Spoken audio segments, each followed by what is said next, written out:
আজকে কি শিখবো আমরা? দেখো, আমরা একটা পূর্ণ সংখ্যার বর্গমূল শিখছি। দুইটা তো আমরা জানি যে নিশ্চয়ই বর্গমূল করলে এতই জানতাম মেলে না, আজকেও মিলবে না। তা মিলবে না এরকম সংখ্যা, যেমন 4-এর বর্গমূল কত হয়? 4-এর বর্গমূল পারেনি। 4-এর বর্গমূল কত হয়? 4-এর বর্গমূল না শুনলে তো হবে না। তুমি বলো তো 25-এর বর্গমূল কত? 25, 5। তো এগুলো মিলে যায় তো। 4-এর বর্গমূল মিলে যায়, 9-এর বর্গমূল মিলে যায়, 25-এর বর্গমূল 5 হয়, মিলে যায়। কিন্তু তোমাকে কেউ বলতে 11-এর বর্গমূল করো, 11-এর বর্গমূল মিলবে? মুখে মুখে হবে? তাহলে আজকে আমরা সেগুলো কিন্তু শিখতে যাচ্ছি। তাই আমার সাথে সহযোগিতা করবে এবং তোমরা আস্তে আস্তে প্রত্যেকে ক্যালকুলেশন করে করেই লিখবে। তা বর্গমূল করার নিয়ম হচ্ছে 2-এর বর্গমূল আমরা বললাম 3 দশমিক পর্যন্ত।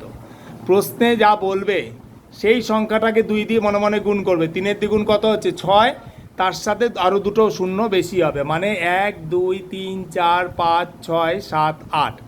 যদি বলতো 2 দশমিক পর্যন্ত, তাহলে 2-এর দ্বিগুণ 4, আরও দুটো শূন্য বেশি, কটা হতো বলো? 6টা শূন্য হতো। তা আমরা 3 দশমিকে হিসাবটা করি। চলো শেখা যাক। যা নিয়ম শিখেছি, পেছন থেকে কটা করে দাগ দেব? দুটো করে এরকম দাগ দিয়ে দিলাম।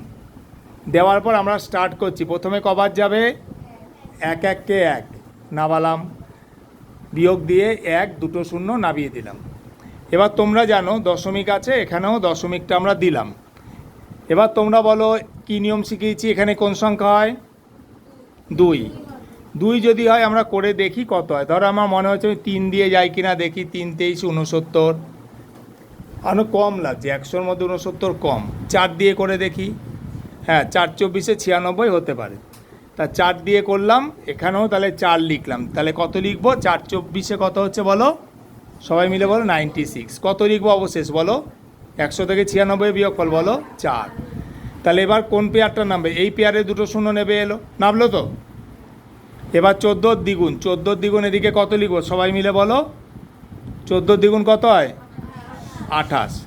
28-এর পর দেখি একবার লিখলে হয় কি না, করা যায় কিনা। হ্যাঁ একবারেই তো হয়ে যাচ্ছে, 281 আসছে, কারণ 2 হলে বড় হয়ে যেত, 500-র বেশি হয়ে যাবে। বিয়োগ করো, 119। এবার কত নামবে? পরে দুটো শূন্য নামলো কিনা বলো?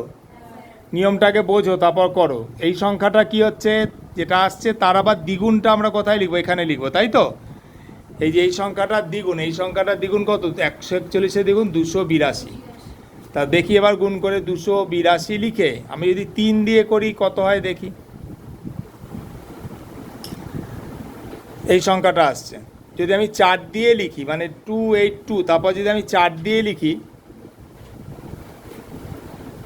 গুণভাগ কিন্তু কুইক পারতে হবে, না হলে পরীক্ষায় পারবে না। যারা এখনও নামতা জানো না তারা কিন্তু করো, ঠিক আছে। 4 24-এ 96 বসিয়েছি, 4 8-এ 32, 3 4 2-গুণে 8 আর 3-এ 11, এইভাবে আমি পটাপট করছি। তাহলে মনে হচ্ছে এটা দেখো হয়ে যাবে 4 বার। দেখা যাক 4 বার করে কত আসে। 4 বার করে 11296, তাই না। বিয়োগফল 4, শূন্য হাতে থাকছে 1, মানে 6, তাই তো। তারপর তো আর কোনো ব্যাপার না, এটা বিয়োগ হলো। এবার কারা নামছে বলো? দুটো শূন্য, ঠিক কিনা বলো?